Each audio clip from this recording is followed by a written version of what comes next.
Welcome to All Things San Antonio, the ultimate podcast dedicated to the heart and soul of the Alamo City. I'm one of your hosts, Brad Burns. And I'm Ken Carter. Like that was a rhetorical question. And together, we're your guides on this exciting journey through an inside look of San Antonio's culture, history, and community. In each episode, we'll uncover the hidden gems, share captivating stories, and explore the vibrant neighborhoods that make San Antonio so special. Whether you're born and raised San Antonian or just passing through, our podcast will bring you closer to the essence of this incredible city. From the mouth-watering cuisine to the iconic Riverwalk, we've got it all covered.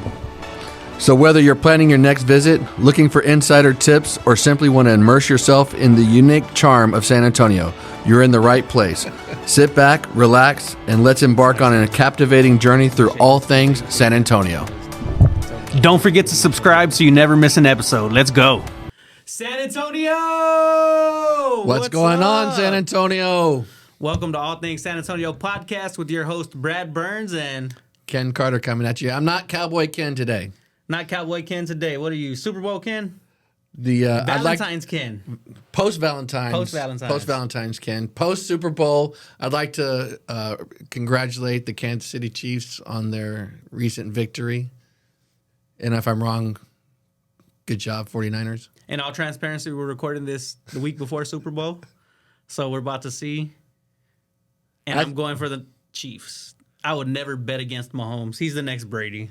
He's a GOAT. He's not the GOAT yet, but I was looking at some stats and everything, comparing him to Brady within their first so many years starting and stuff like that. And he is right on target with it. And I think that some of his athleticism, I think, goes beyond what Brady could do. Yeah, Brady was smart football player. Mahomes a little bit more athletic. So it's fun to see because he's smart and athletic. He's been to the Super Bowl 4 out of the past 6 years, which is pretty good. A lot, yeah. He's going to win. What is it going to be his third one he wins this year? This will be his third. Yeah, so he'll be a dynasty player, huh? Yeah. I'll be happy to start talking about all the dynasty stuff with the Spurs again as they get going and not having to talk about other cities' teams. Yeah, we went to the game and they were playing the Wizards, and I was hopeful because the Wizards are one of the only teams that had a worse record than them. So I was like, oh man, we're going to win. But the last 30 seconds of the game proved otherwise. They pulled the Detroit Lions in the championship game. And that's what you call the Detroit Falcon? Falcons. Doing a Detroit Falcon. Yeah, they pulled that, lost in the last few minutes of the game. But it was fun to watch. To the Super Bowl, I know it's just passed and everything, but one thing that's pretty cool is one of the San Antonio native locals, he's with San Antonio Airport Police on their K-9 unit, was chosen. He was one of I guess they get security personnel, law enforcement, especially K-9s from all over to kind of handle the demand. It's unfortunate that we have to have that much security at an event like that, but he gets to go and have the NFL Super Bowl experience, though. But so I think that's pretty cool, having a guy from San Antonio go out there with his dog. The dog's name is Rocky. Rocky. I used to have a dog named Rocky. I've never had a dog named Rocky. I had a dog named Smokey and a dog named Henry. My dog named Rocky passed away. I blame it on my mom. So she's not here to get mad and dispute otherwise. But she had bought some, I think, heartworm medicine or something from the flea market. And then she gave him, and he passed away. So I think he already had heartworms, and it made him pass away. But yeah, he was probably one of the best dogs we ever had. R.I.P. Rocky. Rest in peace. I'm trying not to. I'm kind of laughing because one of the things we said is that I don't want to talk about dogs passing away because we just had a dog pass away. Oh man, sorry to bring that up. It's all right, but it's reality. He was great while we had him. So, did you see Church's Chicken got highlighted on that new Hulu series? Great segue. Yeah, go from dogs to churches. We used to feed our dogs not Rocky. Rocky was a little spoiled, but we had some acreage, so we had some like farm type dogs. Yeah. And they would eat all the chicken bones, so that kind of goes right into that. Those redneck dogs, eat anything. I get it. There's a new Hulu series. It's called the Super Hot, the Spicy World of Pepper People. It just premiered last week, the last week of January, and I think I saw that in the 8th episode. It's a 10-episode series. They're going to start. They're highlighting San Antonio and the Churches, which is a San Antonio restaurant, started here in 1952. I just looked that up. So if you're not from San Antonio, you might not know it's called Church's Chicken. It's named after a guy, Church's Chicken. His last name was Church.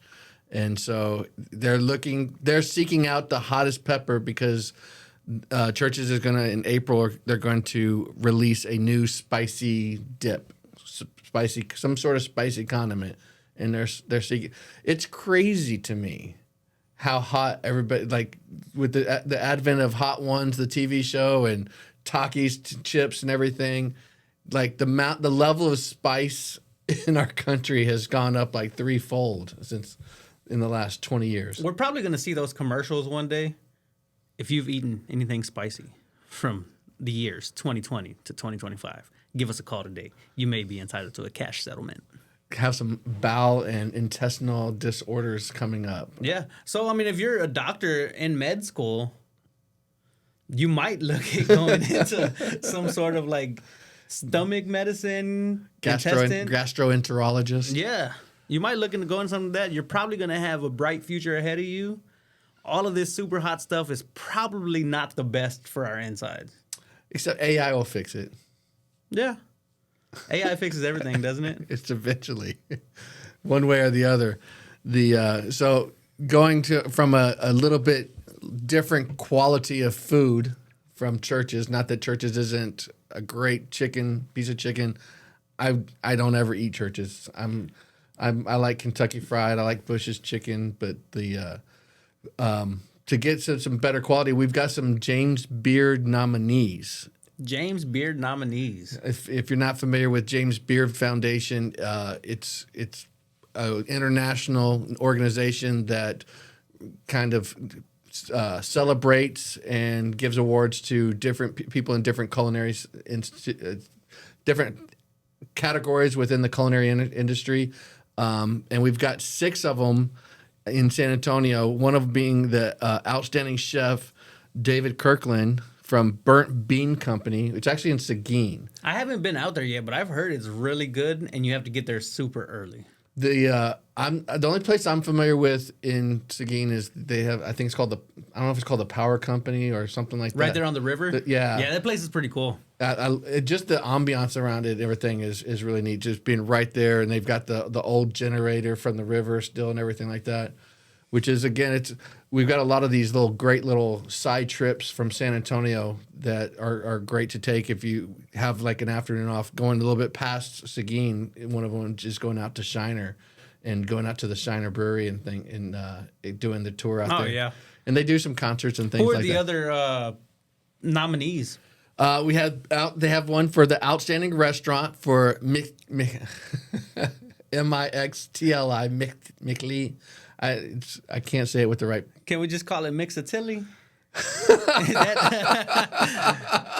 I mean, I don't know. That's what it looks. I haven't been there yet. I think the X is silent. Meatly.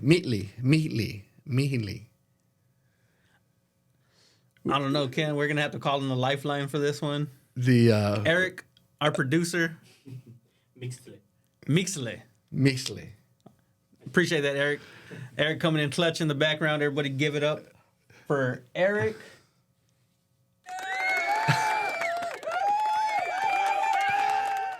It's a crowded room in here. Yeah, appreciate it, Eric. Appreciate it.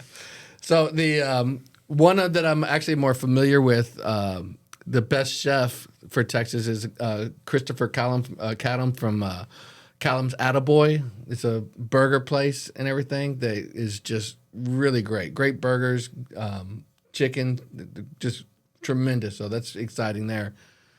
You also have in the best chef or another guy. These others are also nominated for best chef. Is Andrew Ho and Andrew Samia and Sean Wynn, the Curry Boys. That's a food truck, the Curry Boys food truck, which is totally legit. They have it out there. It's over by UTSA. The UTSA food park, I think it's called? Yeah, it's in there. I haven't been there yet, but we're gonna go out there. We're gonna try it out, and we're gonna drop a review on all things San Antonio. Well, I'll tell you, Best Quality Daughter is really good. It's right there at the Pearl. What used to be the Grissom Meat Market, I think I was like, it's a Asian fusion restaurant. They've got great noodles, great ramen, stuff like that. It's another really top notch restaurant. My favorite restaurant at the Pearl is Kariki. Kariki. Or however you say it. I'll tell you, I'll just roll the R's and roll with it. Kariki. Karaki. I know how to say that one. Yeah. I don't know how you say it, but they have some good food there. They have real good food. I don't know if I've mentioned before, when my son got married back in November, that's where we had, or not we, they had their wedding dinner after the ceremony. It was top notch. Everything about it. Yeah. And they have a whole like section of the restaurant. It's actually a whole separate building. You can rent out upstairs or downstairs. They have a little patio out there. Great food. They're actually, I don't know if you knew this or not, but the bar they have inside was the old Liberty Bar, and they moved it over there. Yeah. And that kind of goes back to one of the things we talked about before about like saving old buildings, whether or not it's worthwhile and we should do it. The way that they did it is the right way. I think so too. It's great. They have the twist of the old historic. Yep. But it's done so nicely. It almost reminds me of like walking through the Titanic. I don't know if you got that feeling or not. I didn't get the feeling of the Titanic. Yeah, that's what I was like. Man, this feels like a mix between the Titanic and like an old plantation type movie where like the old historic craftsman style houses. Yeah. Farmhouse. Yeah. Everything. Yeah, I really enjoyed it. It's got some really good foods, really good flavors there. The drinks were great. They had for their off the menu kind of for their banquets and things, and for like the wedding dinner. One of the things that they had, which man, I would love to get again, was a chicken fried quail. So they took a whole quail, deboned it, and then chicken fried that thing. Woo! It was good. I'll tell you what. So Ken, you have 6 kids. I got 6 kids. When is the next one getting married? So hopefully I can get an invite to go to dinner with you guys to get that chicken fried quail. I will tell you that I don't know when the next one's going to get married, and invites are hard to come by with my kids. Like there's a new like with the younger generation. It's not like when I was first got married the first time, where you invite your whole family and they have this event. They really kind of scaled it down to where it's just those that are most intimate is who they're going to. That's the nicest thing. But I'll tell you, I mean, I might not need an invitation. I can either be your +1 or pick up a to-go plate. Well, that's what I was getting at. Is Emma's going to a wedding for one of her best friends in high school. They're having it. It's going to be in Dripping Springs, black tie, all the way down. Dripping Springs is nice. If you have not been with your significant other for at least a year, they do not get a +1. Really? There is a stipulation. You have to have been dating for at least a year to bring a +1. So you can't just pick up a random to go to the wedding. I guess they're going to supply the randoms. Oh, man. That's actually pretty... I've never heard of anything like that. You know what? I think it's... For everything that people say about the next generation, the younger generation, this about this, and there's a lot of problems that are way too woke. I'm all for inclusion and equity and all that other stuff, but there's a limit to all that. But one thing that I have found is that they love their nice things, but they're quick to cut things off. In other words, not invite as many people so they can have the nicer thing. So like they can have the really nice wedding. Well, we only may have 90 people here. And they're creating the best experiences, whether it's because of coming out of COVID when they're going to college and the younger ones and stuff and everything. I don't know, but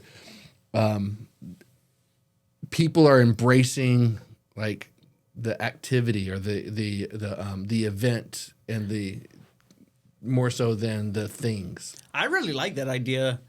I think oftentimes society is so worried about what other people are going to think when they're making their decisions. I'm all for like, hey, I'm going to make the decision. I'm conscious about a few people's opinions.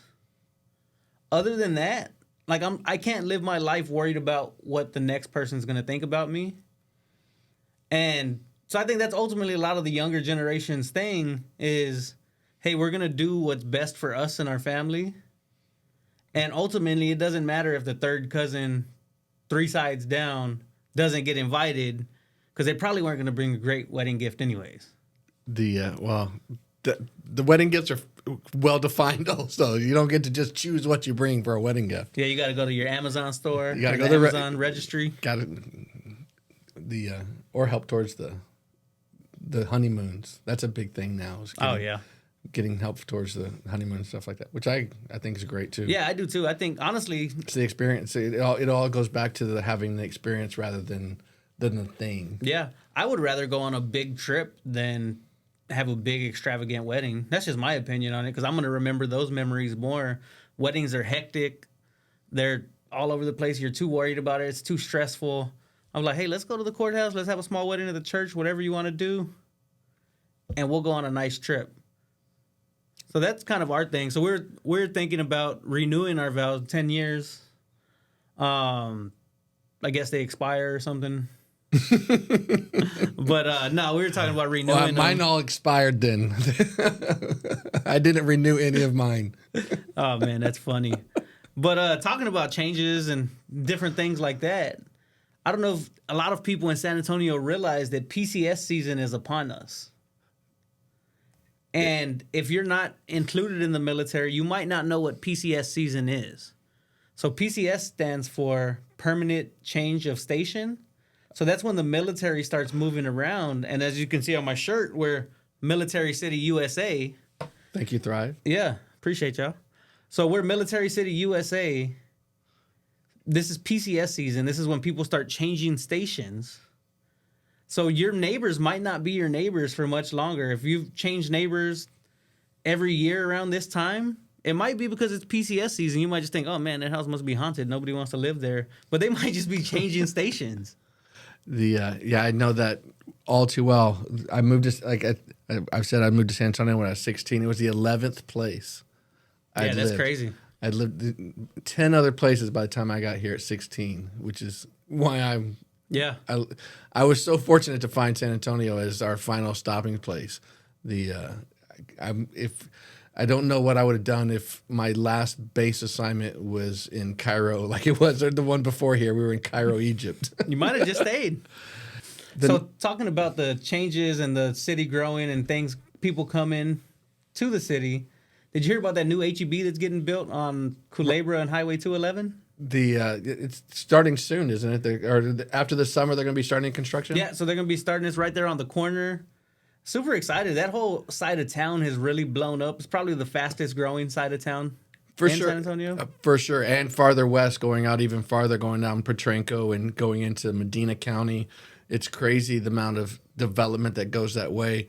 But for that area around Culebra and 211, as the HEB goes in there, what's great about HEBs is there's such a tremendous anchor store. And if in the commercial industry, that you always want to look for that store that's going to bring everybody else. In my previous lives, I had a dry cleaning business, and to be able to put a drop store or pickup store where it's right there where somebody's going on a consistent basis is highly sought after. And it's just going to bring in a ton of new businesses. It's going to bring in more restaurants in the area.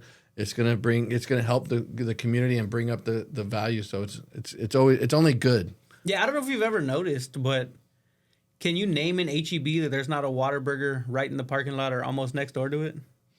The only ones it's close by, but I consider the Alamo Heights there's 3 HEBs that are of significance in the Alamo Heights area. Well, that corner Alamo Heights HEB is kind of odd, like the one on Oak Park. Yeah, that's the Oak Park. I call it the corner one because it's right there on the triangle. It's in Oak Park Center, and it used to be an old Handy Andy or whatever. There's actually a tree growing out the middle of it, but that store is very specific. You only go to that store because it's smaller. For like the eggs, milk, or something like, oh, I got to go get this and get in and out real quick. That's kind of the neighborhood Walmart store. The neighborhood Walmart store. Then you have the one in Lincoln Heights, and Lincoln Heights HEB, which they've just have been completely remodeling it. It's still under construction. They took over a couple different of the tenants next door. They moved. There was a Twin Liquors there. I want to say they almost probably doubled the amount of square footage. Huge. But that's where you do your weekly, your big shopping, where you're going for like all your stuff and getting all your big items. And then you have Central Market. So you have your third one. That's where you get your nice things. And you go, oh, we're going to have scallops tonight. Let's go to Central Market, or we're going to get this. Or we need our dried fillet of fish, or whatever it's called. I got like all the little specialty items and things like that. So I've always, living in the Alamo Heights area for the last decade or more, I've always loved having like The three. I've kind of not wanted the Lincoln Heights to get big. Specifically, I didn't want a big HEB plus like you see on Evans Road and stuff like that, which are great and they have their purpose. But I liked having my I got option 1, 2, and 3. You know, that's became Delilah's, my wife's orphan HEB. That's where she goes now. And she just gets so excited. So we just had a baby on Thanksgiving. So she's like, oh, I pushed the baby through there. And everybody's like, oh, my God. And so she's like, that's my favorite HEB now. The Lincoln Heights one? Yeah. I mean, it's been my go-to forever. It's funny because Jennifer's the opposite. A lot of times she likes to go the one on Austin Highway because as a teacher, like she's always got to be on, and like sometimes you just want to get in and get out and not say hi to like everybody. But I love saying hi to everybody. Yeah, I do too. It's funny. My wife always laughs at me because no matter where we go, I know somebody. Well, that's the thing about San Antonio is it's not a big city. We've got over 1 million people, but it's a small town. It's small town attitude. I was with you the other day, and someone stopped and said, "Hey, you're the Facebook guy." Yeah, it's just crazy how that works. But it's cool, like being able to run into people, and that's one of the things I love about social media is, especially in our business, people get to know you, even though you might not have ever met them before. But when they decide to reach out and work with you, they already feel like they have a relationship with you because they've been watching your life for the past 6 months, a year, whatever that might be. And we might have interacted a few times. But that relationship is usually built a little stronger because you already come in like knowing that person. 100%. So heading back over to The Rock, and we talked about things like that. So The Rock is the Spurs' new practice facility area. It's actually called Victory Performance Center at The Rock. And one of the coolest things they have is they're continuing to do different events and working to get people there. And what I've noticed is last week they had a movie there. So we talked about that 40-foot screen that they have. Mm-hmm. They played Super Mario Brothers, the movie. Oh, and it's I nice. thought you were going to say they were playing Super Mario's on the 40-foot screen. Oh, I wish. Have you ever played Nintendo Switch, the Super Mario Brothers, like Smash Kart? And So Elena and I are really into the Nickelodeon kart, the Xbox version, I guess. And so we've been winning some Grand Prix. Oh, nice. Just getting into it.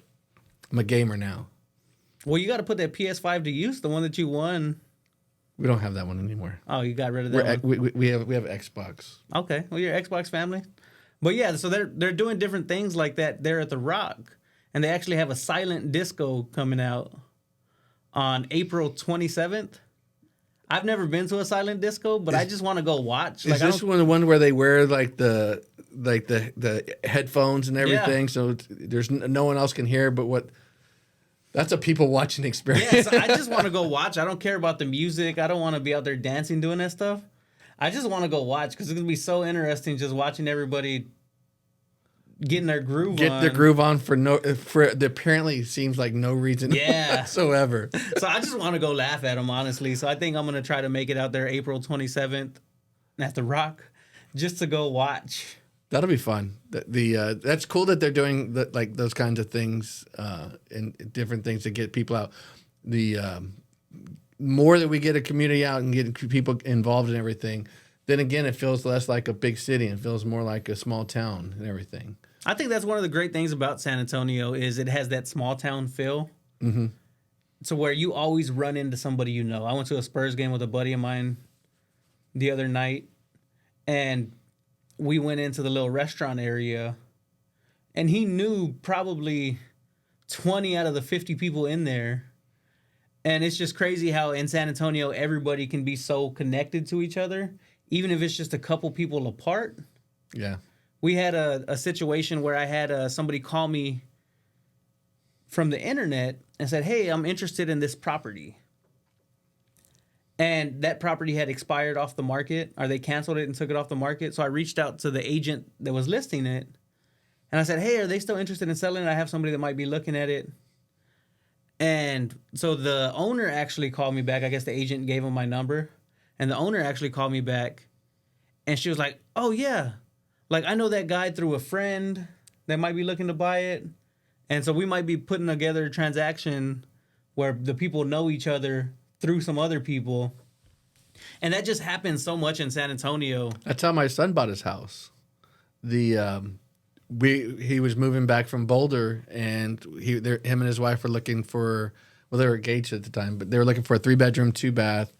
And Avery's, my daughter-in-law's mom, works for a title company, small world, and she was doing a business development kind of class, doing some continuing education class, and they had a bunch of realtors in there. And she was talking to one of the agents, and she was like, "Yeah, my dad's fixing to move out to Bernie. The house is here in San Antonio. They live out in Bernie."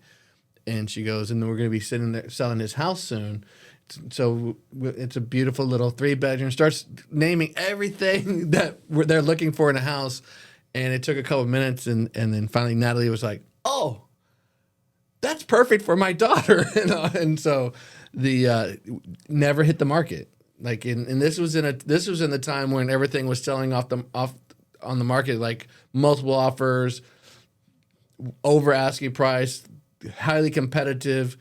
And I had already prepared them for that situation. And because of the relationship that they had between her and that agent, and ended up getting the house, bought the house, fair price, everything. And the house is built in like the 1960s, but it was like everything was perfect about it. It literally was like the old saying, the car that the old lady only drove to church on Sunday only has like a couple thousand miles on it. That's this house. It was like, it's like a low mileage house. Like he had the original blueprints from when it was built from the 60s. Like everything's still intact and everything. So some of those, when you have those types of transactions where people know, it seems to always end up being like the best transactions. Oh, yeah. I had a friend of mine, or a past client of mine, that sent me a video on TikTok yesterday, and there was a house that was built in like 1994 that was never lived in, and they did the video for it.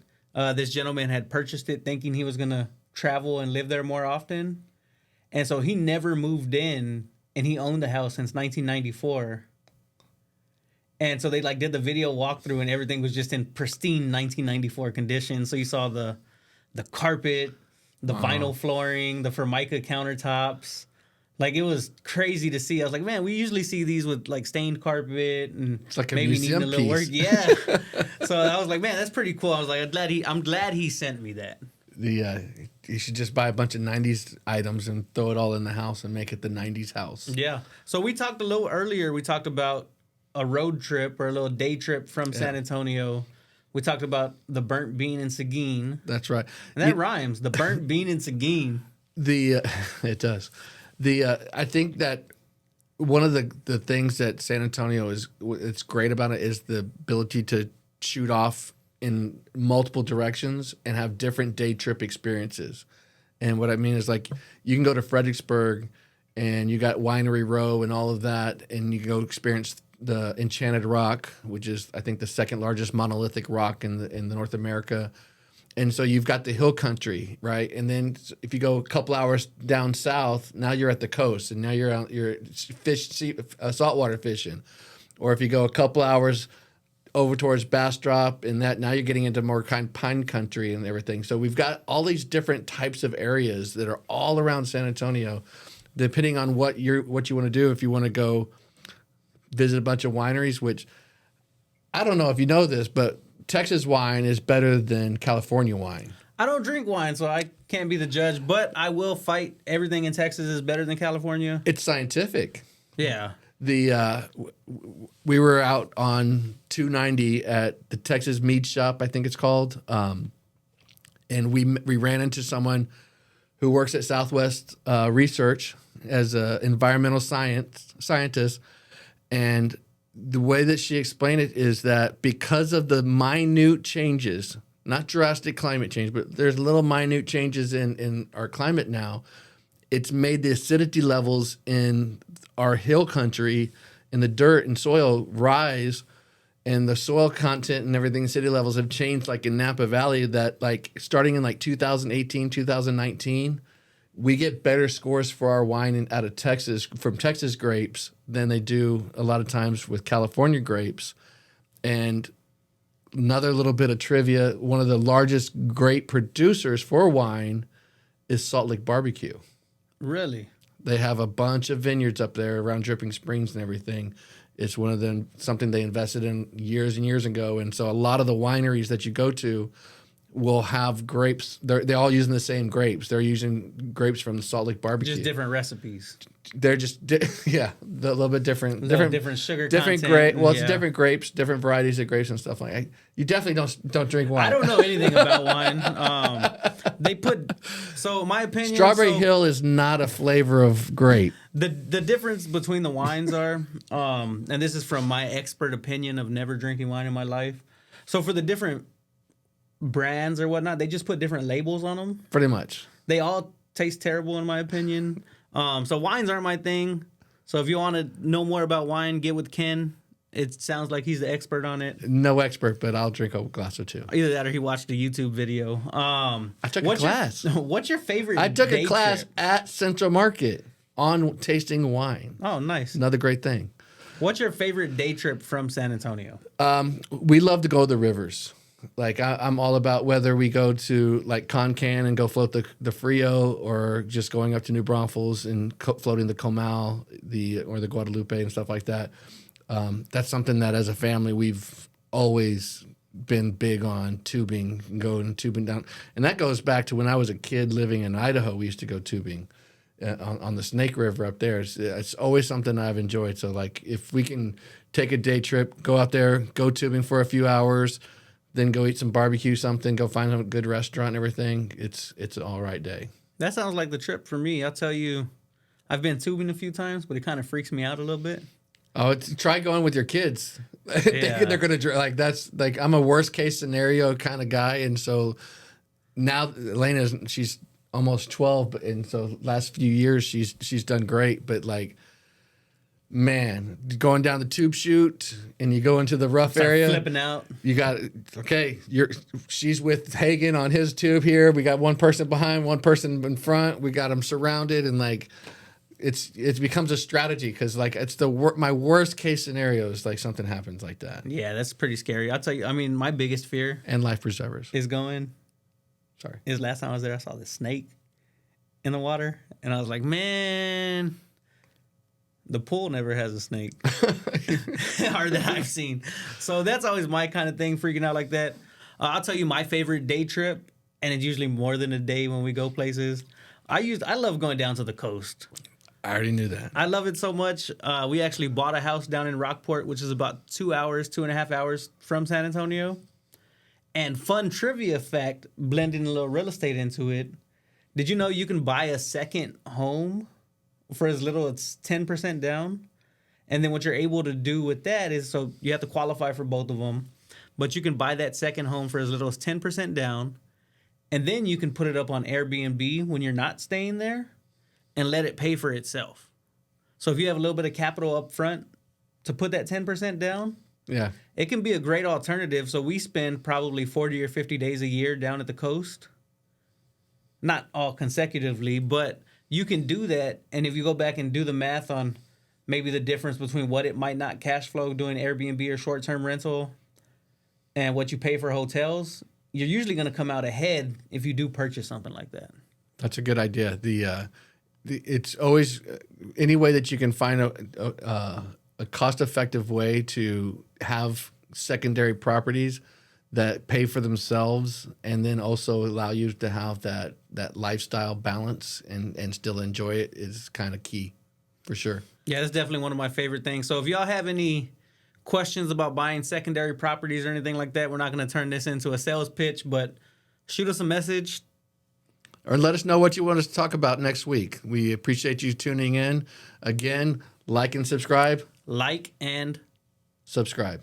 we'll see y'all later. See y'all later.